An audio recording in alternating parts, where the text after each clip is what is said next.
Hey everybody, welcome to another Driven Hunter podcast brought to you by Matthews Mission Crossbows.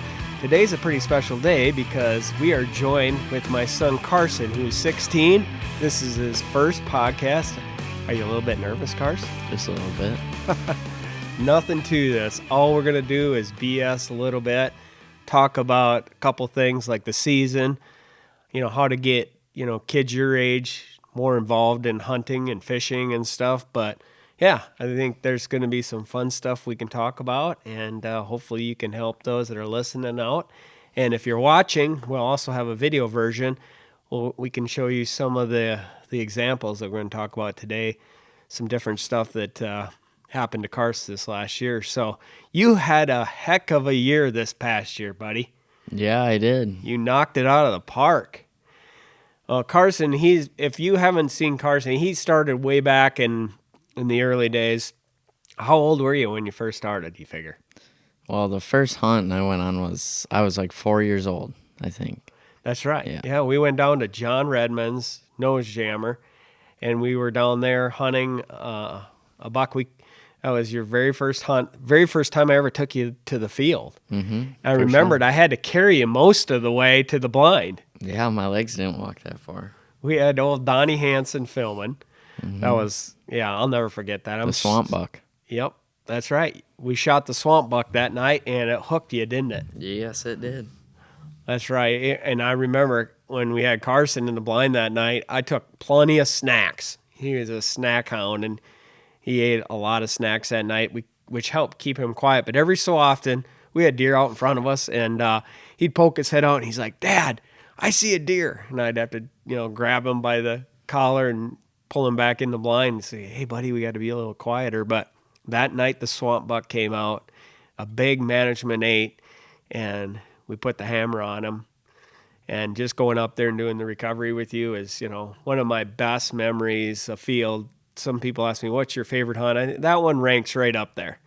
And you have that buck mounted in your room. It's kind of like your buck. Yep. Your room is getting full, by the way. It is full. This kid has been putting them down ever since. With bow and with guns. Yeah, I've shot more deer with a bow than I have a gun. Yeah, you like bow hunting, don't you? Yeah, way more than gun hunting. Yeah, well, we'll talk about that. This year, you had a great year across the boards. Mm-hmm.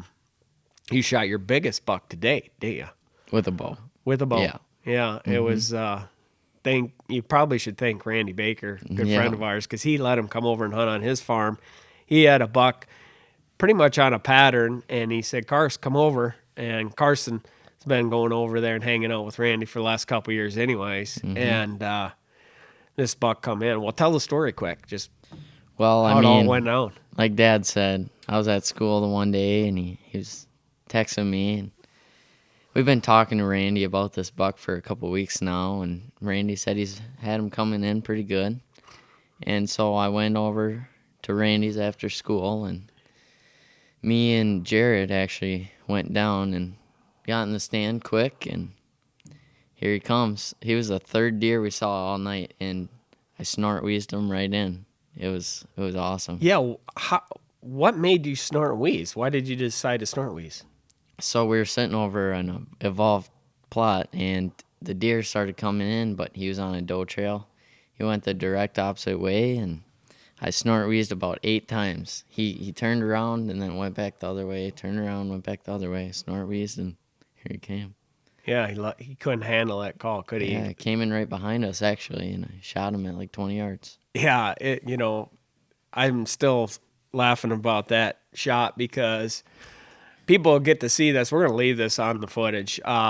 This buck comes in, and it is, 10, 15 yards right below your stand? Yeah, 20 probably. It wasn't very far. No.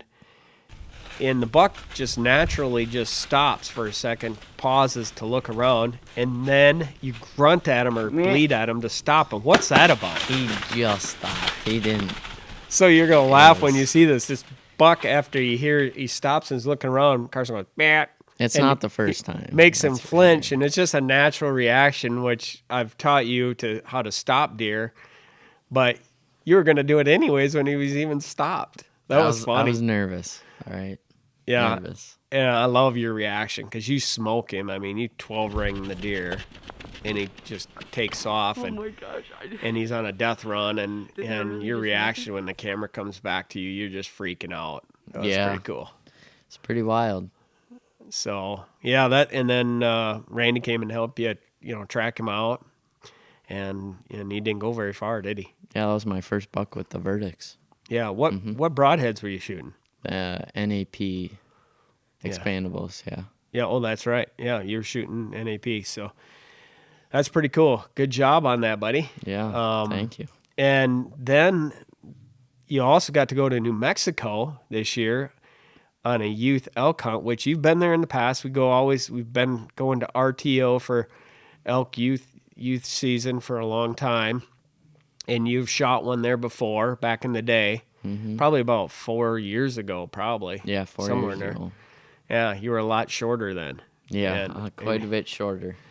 And the youth season out there is muzzleloader only, so we were using a Thompson Center muzzleloader. And what happened there? Well, I mean, we only hunted 4 or 5 days, and there was elk everywhere, bugling every morning. And we had a ton of encounters with bulls. Just every morning, every night we had encounters. Big ones, small ones. I even missed one that was kind of chaotic situation, but I got it done on the 4th day, I think. I think fourth morning. 4th morning. Called him right off the hill and smoked him. Yeah, we're just float calling, kind of like we do for turkeys. Yeah. Just walking, and Andre was calling, and all of a sudden a bull lit up and started bugling. He sounded good, he sounded big, had a good bugle, and we got set up on him quick, just like a turkey, and sat down beside a tree and got the gun up and got ready. And it wasn't seconds later, we could see legs coming down the hill. And I'm like, Cars, there he is. And he came into a little opening, and we stopped him. And then he looked right at us, and you smoked him. Mm-hmm. He ran only like 50 yards up the hill and crashed. Actually broke his tine off.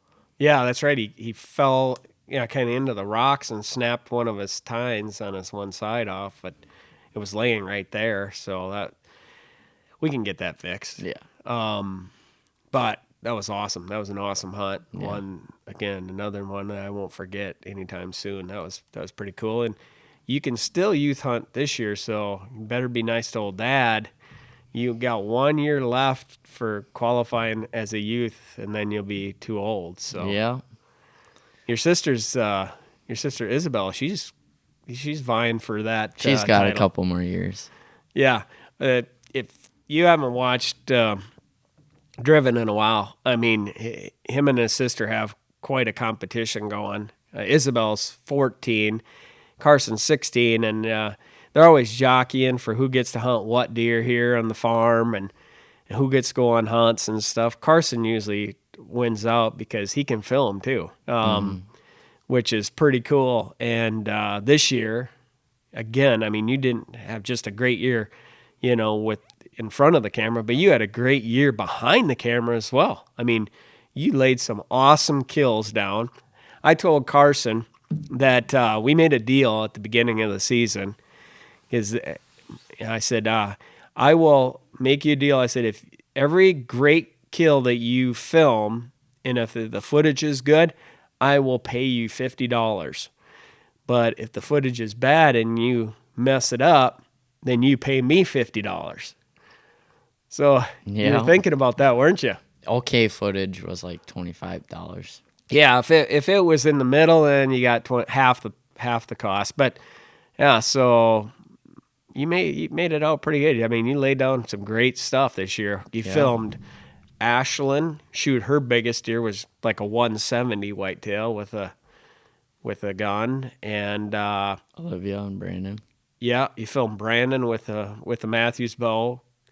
He got a really nice mature 8. Olivia got her first deer with a bow. That was Brandon's first buck with the bow too, I think. Yeah. Oh wow. Yeah. Yeah. It was funny because we were gone. Nicole and I were on a trip somewhere. Every time you guys go to Canada.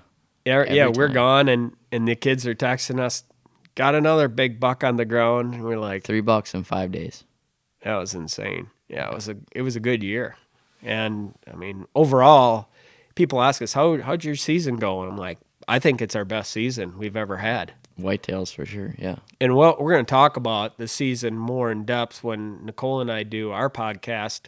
But just, for you had an exceptional year, probably one of the best years you've had, and it might have for a while. You never know. Nicole was a late season too. Oh yeah, you did. You filmed. Boy, we pulled a rabbit out of the hat on late season, didn't we? Here at home. Yes. I hadn't shot a deer yet here at home into December, which normally Nicole and I usually shoot out early. But we were gone so much early season this year, we didn't give it a chance to hunt at home as much.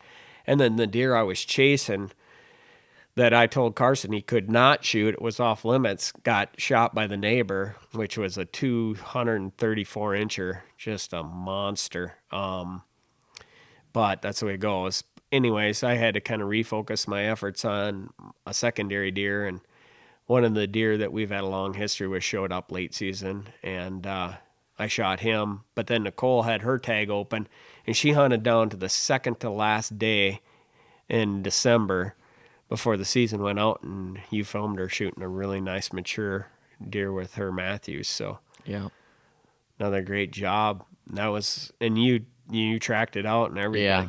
I was in Iowa. Yeah, he was gone again.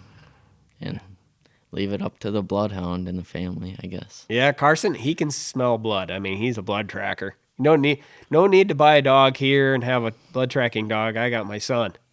He can track deer. He's done a great job. But yeah.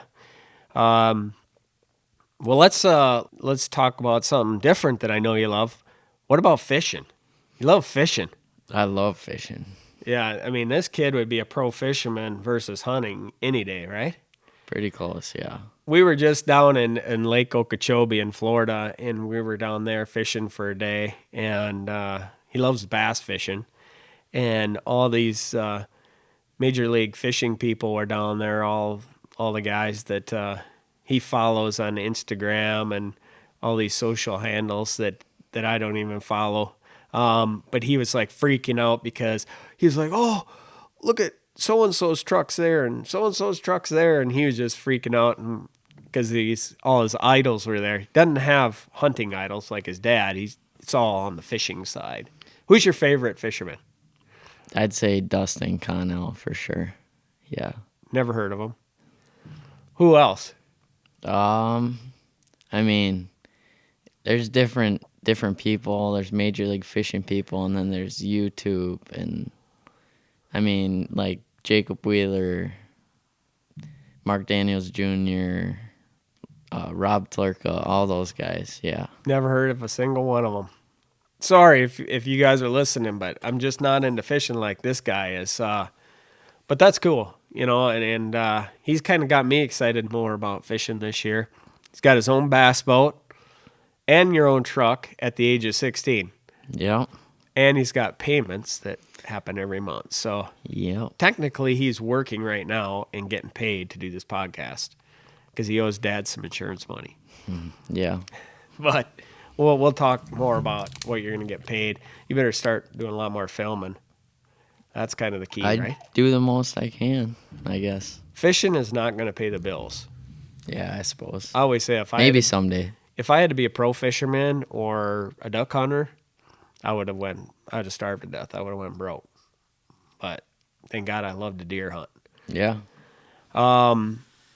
Who's your favorite? I know you're watch a lot of this other stuff in YouTube and stuff. Who's a couple of your other favorite guys that you like to watch a lot on YouTube? For hunting or fishing? Well, we talked about fishing. How about hunting? Hunting, I mean, the juries always have good stuff. Oh, they're the best. And then Crispy. Krispy Kreme. That's what I call him. Crispy. He is really good content. I like his footage. And I mean, again, Rob Tlerka. He's one of those fishing guys, but he does a lot of hunting stuff. why, I'm old school. You got to tell me, why do you like these guys so much? Why do you like watching their stuff? What's so different than watching their stuff versus watching TV? I mean, Because you do it both. yeah, I do it both, but it's more like 2020. It's not like 2005. Oh, yeah. Well, you're really making me feel. How about spin the clock back to like 1990? That's when I first started. Yeah, That's VHS. I wasn't even alive, so I know, right? So you think it's more because it's more like real, or younger people too. I mean, it's more hip. You like the edit, or you the like the edits, style? I like the music, the edits, and just like the flow of the video. We need to talk to our editors upstairs about that. Yeah, but I mean, Tell them to get with the times. it's always good watching the old Monster Bucks videos and on a snowy day here. And, So you're saying your dad needs to be a little hipper and a little quicker. I don't know. I suppose. Got to change up the genre a little bit in the old music side of things, huh? Yeah, maybe a little bit. A little more rock and roll, a little more high energy. Is that what you think? If that's what you want to call it, go ahead.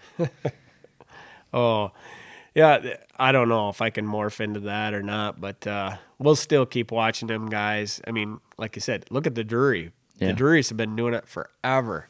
And, this isn't the first time I ever got involved, besides our own digital platform, doing outside stuff. This year we did some deer cast stuff, which was pretty cool, and gave the Drurys some content over on Deercast. And this next year we're going to do more. So we're pretty excited about joining the Deercast team and giving them more content to use, doing some for Mossy Oak Go as well. So, yeah, it's kind of turning into, it's not so much TV anymore. It's going to be a lot more digital, just like we're doing today. Yeah, I forgot a fishing one. Brian Robson, shout out to you. Oh, yeah. He's the best. B-Rob. B-Rob, he's an awesome guy. We did a podcast with B-Rob. Yeah. Minnesota Viking B-Rob. Yeah, he's one of our best friends. Yeah. And he's got his own digital series. If you haven't seen it before, you need to check it out. The transition season. YouTube. Go check it out. It's pretty good. So what do you look up when you look up a YouTube specific guy? You go on search and search their name. Brian Robinson, transition season. Take you right to it. Or just, Brian Robinson. Hey, I learned something new today. You've watched them with me. I know. I watch, and the filming on B-Rob's stuff is amazing. Sam Moore does that. It's he does a good stellar. I'm a little jealous, actually. Like, our guys can lay it down though, and but his guy's awesome too. Like you said, more contemporary, more new, cutting edge looking. A lot of slow mo stuff. Pretty cool. But that fishing stuff that's tough work to film. Lot of work, time goes into that to get it right, and then you got to still the fish. They don't read the script like a whitetail either.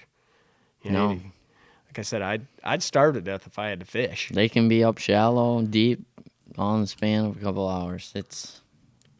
And those guys, they operate very similar to us. I mean, they got to win tournaments and stuff like that. But some guys that don't really count on the tournament side of it as much, they're still selling endorsements and sponsorship deals. No different than us. That's how they make their money. So like Mark Zona, all those guys on the Outdoor Channel. Yeah. Yeah. There's a bunch of guys on the Outdoor Channel that are big fishermen. I need to get with those guys so I can learn how to fish a little bit better. Yeah. Carson tried to convince me. He said, Dad, this year, he goes, I'm going to get into collegiate fishing and do that. High school, and then into collegiate, so he can get a scholarship. And his angle was, I need to trade my boat in and his boat in to buy a brand new Ranger, a big long, 20-footer with a 250 on it or something like that can get him to the fishing spots better. Great angle, right? 2 Helix 10s. Yeah. All of that. Yeah, we're gonna get this thing all decked out. And that was his angle because he wants to try to get a scholarship. Hey, you mentioned it too. So. I'm like, if he would have saw the boat I first started with, he wouldn't be complaining about what he's got. I have a John boat. Yeah, you got a John boat and a Ranger. 14-footer. So I think you're doing pretty good, buddy. I'm pretty proud of you. You've done an awesome job. What are you looking forward to this year? I mean, I know you've been already chomping to get a lure in the water. Yeah. You got turkey season right around the corner? Yeah, I mean, turkey season's in the next couple weeks here in Minnesota, and there's always these states, Wisconsin, Illinois, that if we kill out early, we could go to. Yeah, not just filming everybody I can, I guess. Yeah, that's Yeah. the way you get, better. It's just practice. You got Fisher across the road. Yeah, He's our Fisher. local legend. And him and Fisher, they're always out filming each other. And Fisher just done more missing than he's done. Oh, yeah. It's like he gets, camera nervous for sure. You guys might even see that this year in the show. Fisher missing a couple big bucks. Missed bucks, he misses turkeys, he misses everything he yeah. shoots at. Fisher.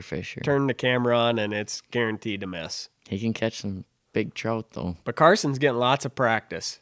Yeah, these guys, we live in a great part of the world up here in Minnesota for, being an outdoorsman for sure. Yeah. Yeah, so right now you're off of school.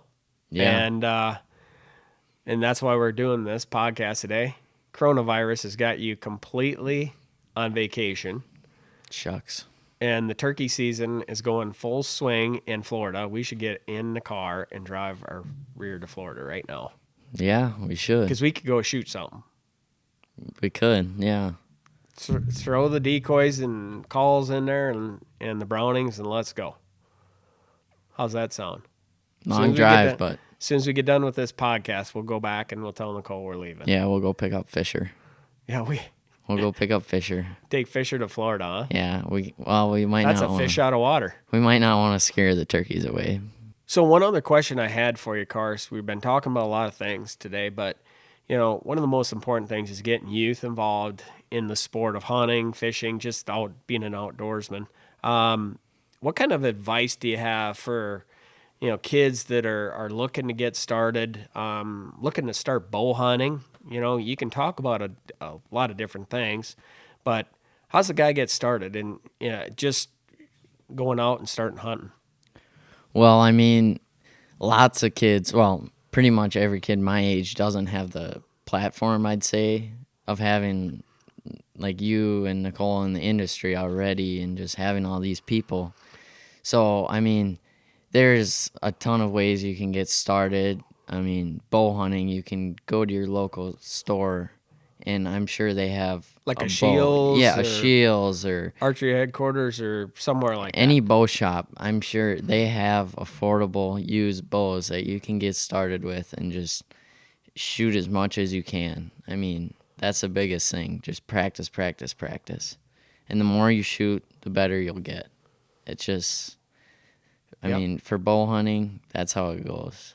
So right, and you started with a bow. I mean, you started shooting a mission bow, which was an affordable bow made by Matthews that really was to fit your size. I mean, you weren't shooting on a big adult bow then. You were shooting a real short bow that was adjustable, draw lengths and weight. So that was a bow that kind of grew with you, which is important. Is if you're 7-8 years old, your parents might say, well, I don't know if I want to buy that bow because next year you're going to be outgrowing it. Well, buy one that is adjustable. Yeah, I mean, I shot that bow from I was 10 to 14 or 15 until I got that Stoke. But, I mean, I shot my first deer I think it was a Mission Craze. Yeah. And then you went to a Mission Stoke. Matthew Stoke. Matthew Stoke. And then you went to, where are you shooting this year? I'm shooting the Verdicts this year. This last year was my first year shooting it, and I love it. It's so smooth. It's quite awesome. A difference, isn't it? That's a machine. Fast. Very fast. And you're a lefty. Lefty power. So, yeah. Well, that's good advice. Just practice. Get started. What if a guy doesn't have the ability? Say your parents are non-hunters, and you wanna do it. What's a person do?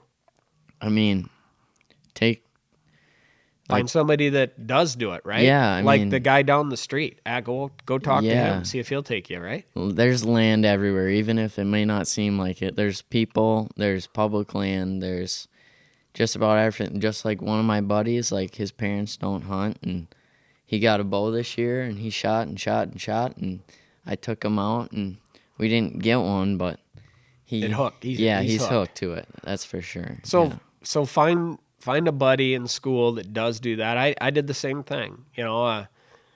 Actually, not a lot of people know this. If anybody, actually, a girl got me started really in the outdoors. That's surprising. Kim McHugh, it was her name, and she, her grandparents always took her, and she was just hooked on it. And then since we were neighbors, she's like, "Why don't you go with?" So I started going with, and next thing you know, I started liking it. And so if you don't have somebody that will take you, just ask around, find somebody, and somebody will be in your area that would, might help you and take you under their wing and teach you and mentor you. And the filming side of it too. I mean, there's all these different platforms, YouTube, Instagram, Facebook, just all these different platforms you can go off of. And you could go on Amazon and find a camera that will record decent footage. I mean, it doesn't have to be GoPros. GoPros even. I mean, that's just a way to get started. Like, make a YouTube channel or something and just film as much as you can, just like shooting your bow. Like, the past 2 years, I've probably filmed 80 plus sits already. And just anyone, I'm like, let's go. I'll bring the camera along. Let's go.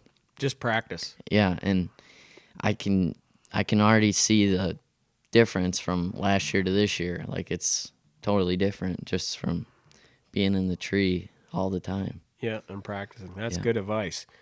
I mean, and I get that question a lot when we go to shows is, how do I get started nowadays? I'm like, well, that's a lot different answer than it was 10 years ago, because 10 years ago, there was no digital platform. There was no YouTube. But now, of course, I mean, you can pretty much go to national exposure immediately by just creating your own account and posting your own videos. And it's so easy to edit stuff now on the desktop and on your computer at home versus the old days you had to have this big, elaborate, expensive system. So you can just get started relatively easy and inexpensively. So, yeah, great advice is just to get started. And I always tell people, you never know where it'll take you, but if you never start, you're never going to get there. Yeah, exactly. So you've done a great job, moving that quality up over the last year, and I'm proud of you. And I can't wait to see, what's going to happen this next year. I actually might bump you up to about $60 if it's good. If I get lucky. It's a raise, right? Yeah, I mean, every dollar counts, I guess. Yeah, right. Another crankbait in the box.